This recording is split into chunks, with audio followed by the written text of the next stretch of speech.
Est une maladie qui se déclare dans les vignes au début de l'été. Cette association de plusieurs champignons pénètre le bois et s'attaque aux vaisseaux de sève. Vous voyez, ce sont des plaies qui sont cicatrisées, mais dans l'année qui suit, ce sont à partir de ces plaies de taille-là, que vous voyez ici, qu'on a une possibilité de pénétration des champignons. En fait, vous avez la sève qui monte dans les tiges jusqu'au sommet, et cette sève utilise ces vaisseaux-là, qui vont être obturés donc, par ces champignons, pour redescendre.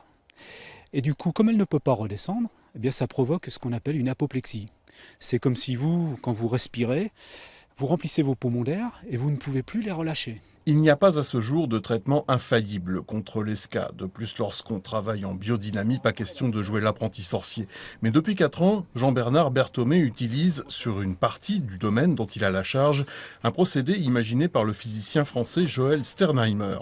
Selon lui, les protéines du génome de la vigne peuvent se traduire en notes de musique. Leur diffusion permettrait aux ceps de vigne de renforcer leur système immunitaire.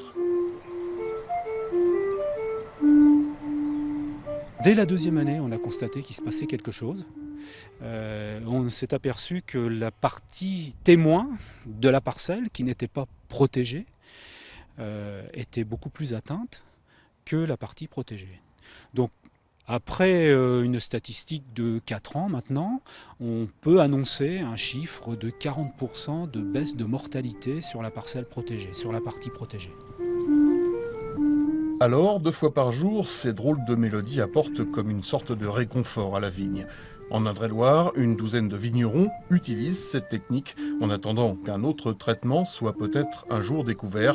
Mais les viticulteurs déplorent que les pouvoirs publics n'attachent pas plus d'importance et de moyens à la lutte contre l'ESCA.